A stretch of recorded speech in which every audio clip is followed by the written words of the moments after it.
La maison Jardin, c'est une grosse transformation résidentielle. Donc, c'est une famille qui avait acheté une maison dans la cité Jardin, qui avait beaucoup de potentiel, mais qui avait besoin d'amour parce qu'elle n'avait pas été restaurée depuis quasiment la date de construction. On l'a agrandi d'une manière stratégique, mais surtout réaménagé de l'intérieur.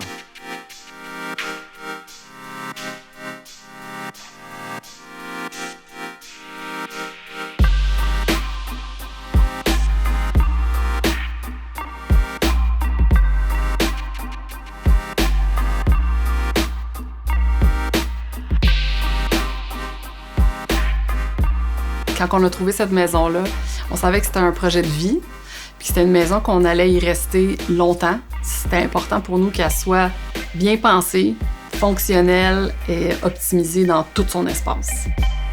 On savait qu'il fallait faire appel à un architecte pour maximiser nos espaces de vie.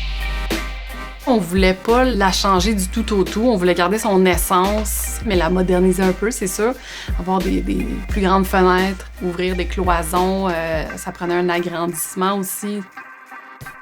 Il a fallu réisoler la maison, mais on a été obligé de la faire vers l'extérieur de la maison, puis de refaire faire le revêtement de l'acrylique extérieur par la suite, parce qu'on avait pas de place, c'est tous des blocs de béton. On a repensé la stratégie éco-énergétique de l'enveloppe au complet. Fait que tous les murs extérieurs et le toit ont été réisolés. Ça avait un impact sur l'aspect extérieur de la maison, mais ça a un impact sur le confort puis sur aussi le bilan, on va dire, énergétique. Quand on a rencontré Laurent pour la première fois, ça a cliqué. On a senti qu'il comprenait qu'est-ce qu'on avait envie de faire avec cette maison-là, puis nos besoins aussi. Puis on savait qu'on allait collaborer ensemble pendant longtemps, donc c'est important que ça clique. Le client, moi, je le vois comme une source d'inspiration, un moteur pour avancer.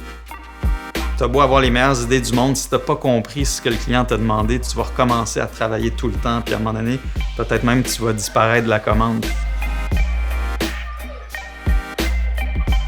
L'apport d'un architecte est vraiment important, surtout au niveau luminosité.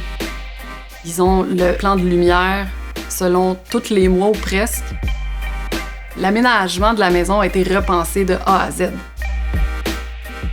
Ce qui est particulier d'un architecte, c'est la vision 360. On a une compréhension de comment les murs sont construits, comment la structure est faite, comment l'humidité et la chaleur passent à travers ces murs-là, comment la lumière naturelle arrive. On a une compréhension de un peu l'histoire de l'architecture, dans quel contexte on s'inscrit. La particularité du projet ici, c'est qu'il est dans un quartier qui est protégé, la cité Jardin, qu'on l'appelle, donc il y a beaucoup d'histoire. En fait, on veut préserver l'allure presque champêtre de ces petites maisonnettes-là d'après-guerre. Le défi réglementaire, c'est de comprendre les attentes du comité consultatif d'urbanisme, qui est le comité qui est en charge d'apprécier tout ce qui est intégration au contexte puis impact sur le voisinage. C'est pas des règles qui sont noir sur blanc, c'est des lignes directrices. J'ai essayé de traduire ça un peu en un projet d'architecture, dans le sens qu'on a essayé de vendre l'idée à Julie qu'elle n'avait pas besoin d'agrandir énormément, puis ça nous a aidé pour la demande de permis parce que on s'est retrouvé à agrandir par la lucarne. C'est toujours un peu ça l'architecture, c'est d'aller chercher des effets. Fait que, par exemple, quand tu rentres dans la maison, ce que tu vois, c'est la double hauteur qui met en valeur l'escalier. Mais ce qui est étrange, c'est que l'escalier n'a pas changé de place, puis les limons sont balancés de la même manière. Ce qui a changé, c'est l'habillage de l'escalier. La plus grande réussite de cette maison-là, selon moi, c'est d'avoir réussi à garder l'âme d'origine de la maison.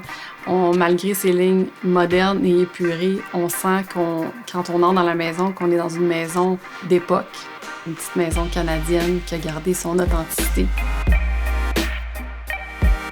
Ça a l'air d'une maison qui est un mélange entre différentes époques, puis c'est ce que c'est véritablement, un mélange entre l'après-guerre, puis un mélange entre les années 2020. Puis je suis fier de ça à plusieurs niveaux, d'un point de vue culturel, c'est sûr, mais d'un point de vue écologique aussi, tu sais. Les planchers ont été récupérés en grande partie, mais ont été modifiés, mariés à certains endroits. Les plaintes ont été récupérées, les calorifères. Donc, si on est capable de mettre en valeur des choses qui sont déjà là, je pense que c'est des petites victoires. Puis avec plein de petites victoires, c'est comme ça qu'on fait un monde plus agréable.